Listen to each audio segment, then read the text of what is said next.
What's up guys, I'm Teresa and welcome to my channel. Today it's the 4th of April, it's beautiful weather out here but it's still freezing. It's about 6 degrees outside, but it's fine because you're going on a short walk with me in downtown park called Petřínské sady. During this short walk you're gonna practice the demonstratives tentato and their variations like tento or tamto. If you don't know anything about grammatical genders in Czech, make sure to watch that video first. The link is in the description box. Let's begin. Teď jsem v parku Petřín. Tento park je hodně velký, je tady hodně stromů, hodně různých cest, je tady krásný výhled na Prahu. Tento park je můj nejoblíbenější v Praze. To je strom. Ten strom je v parku. Tento strom má růžové květy, ale tamten strom má bílé květy. Tento park má jednoduše úžasné výhledy na celou Prahu. Ale tamten park se jmenuje Letná a ten má taky krásné výhledy na Prahu. To je socha. Ta socha je vysoká. Tahle socha je velmi známá, je velmi populární a je to socha spisovatele Jana Nerudy. Ale tamta socha je ještě víc populární v tomto parku. Proč? Je to socha Karla Hynka Máchy. On byl velmi romantický básník a každý rok si lidé dávají pusu u této sochy. Tato lavička je volná, ale tamta lavička je obsazená. Není volná. To je Petřínská rozhledna. Tato věž je velmi vysoká, ale tamta věž v Paříži, Eiffelova věž, je ještě vyšší než tato věž. To je jezírko.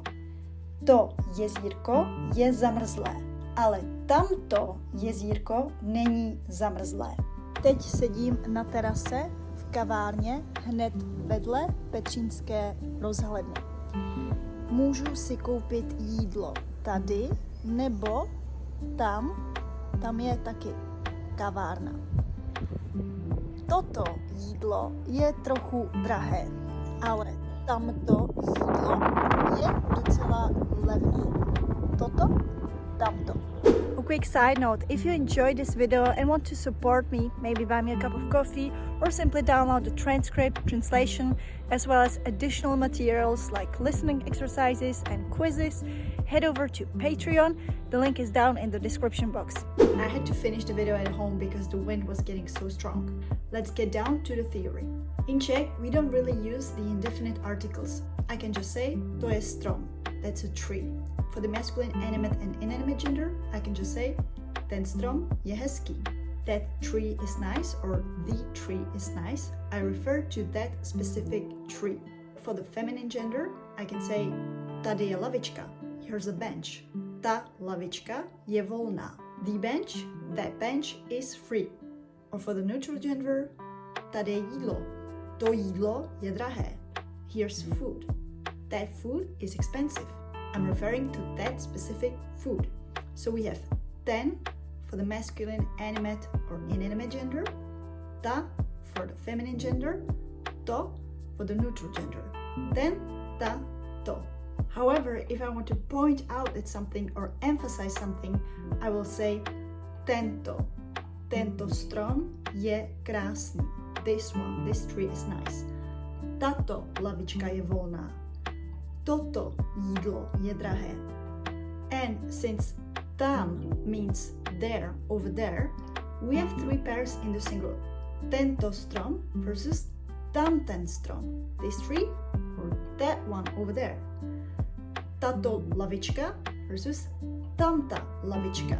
This bench versus that one over there. Toto jídlo, tamto jídlo. This food, that food over there. So I can either use it for objects that are physically close or further from us. Toto auto, tamto auto. This car, that car over there. Or in an abstract way. Viděl jsi to nové video na YouTube? Did you see that new video on YouTube? Chceš říct to video z úterý nebo tamto video z víkendu? You mean that video from Tuesday or that one from the weekend? Last thing, in spoken Czech, we often use also another form. We can say tento autor or tenhle autor.